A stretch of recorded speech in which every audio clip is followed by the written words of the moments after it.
23 fevralde aslında Kırım'da bizlerde gelende başkalardı büyük değişmelerini beklediler. Neden sebep deseniz yani Kiev'te değişti hakimiyet. Kaçtı Yanukovych. Prezident kaçtı yani güçler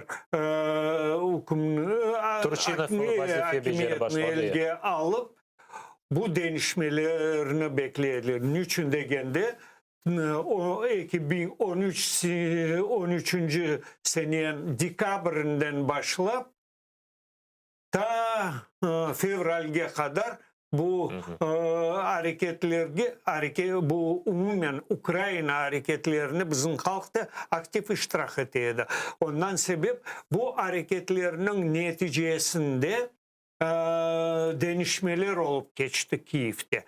Ve Kırım'da da bizler bekliyorduk. Endi Kırım'a da gelip çıkacak bu değişmeler. Yaxşı, bu değişmeler sizin fikrinizce neden ibaret olmalı?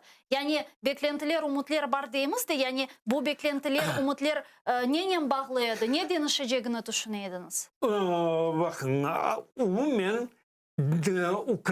Ukrayna özünü demokratik devlet dep göstergene bakmadan aslında demokrat memleketi değildi.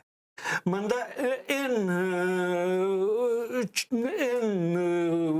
neyteyim böyle bir instrumentlerden göz önüne alacak olsak yani sayılavlarda iştirak etiyorduk bizler. Ve lakin onun neticesini kaysı bir siyasi güçler çözeydi o zarar gelip durup.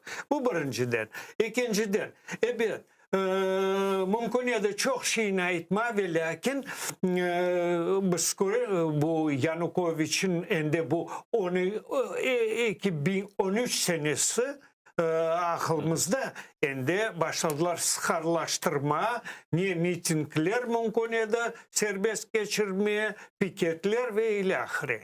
Vaqt hatırlasak prezidentinin temsilciligi ogunda demek Kırım Tatarlar toplaşacak edi merkezi meydanda bermediler da partiya regionov toplaşıp Kırım Tatarlar mecbur oldu представительsi prezident yanına barmağa. Yamanda nasıl oldu? O studentler toplanıp onların başladılar doğup hualama. Doğru mu? Aslında onlarga ondan o güne indemez dediler belki.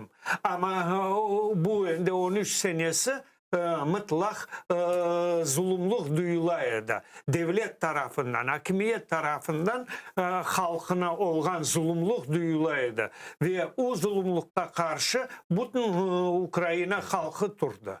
Ondan sebep elbette biz bunun neticesinde Kırım'da da değişmeler olup geçer deyip umutla bekliyordu. Hani bu sebepten galiba bu mitingde hakikaten de Kırım Tatarlarının liderleri sırasında olganlar çok böyle sert, aşikar ve gerekli böyle lozunglarını seslendiriyorlar. Ve hatta şimdi talaplar ve hatta şimdi işte işgalcilerge satılgan bazı kişiler bile hatırlaysınız anda Emirli Ablayev'nin degenlerini bu mitingde. Yani hakikaten de böyle büyük bir beklentiler, umutlar yani var edi bugün. Gelin şimdi Rifat Ağa. Ben belirlesem tamam deyende Rusya bu şeyden sakınıp durup derhal kabul böyle bir karar aldı.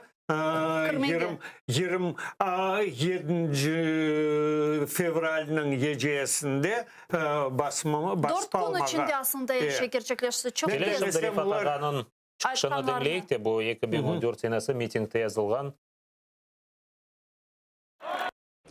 Мы даем 10 дней главам районных администраций. Мы даем 10 дней головам городов. Установите системный и постоянный диалог с региональными меджлисами крымских татар.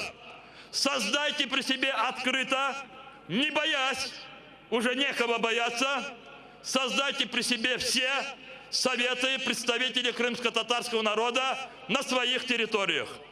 У нас просьба депутатам Симферопольского городского совета. У нас просьба к мэру города Симферополя господину Агееву.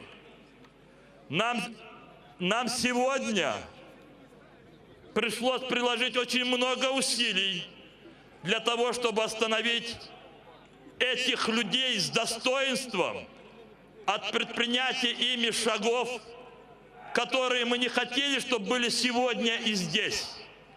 Речь идет о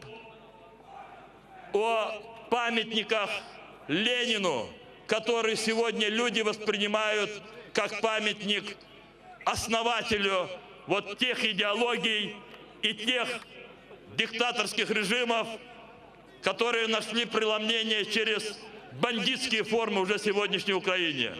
Господин Агеев, 10 дней и городской совет должен принять решение о том, как освободить эту красивую площадь от этого памятника.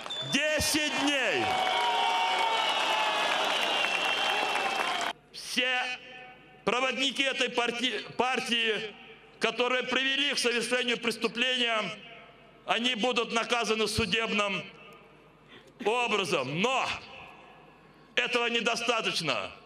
Мы должны выходить и выходить вновь, пока эта партия не будет запрещена. Законами Украины партии регионов нет места в Украине. Отдаю себе отчет в том, что в этой партии есть люди, которые не сразу поняли, осознали. Есть люди такие. Я не хочу всех чохом мазать одной черной краской. 10 дней вам! Выходите из этой партии! Сами, добровольно, публично! Вон из этой партии!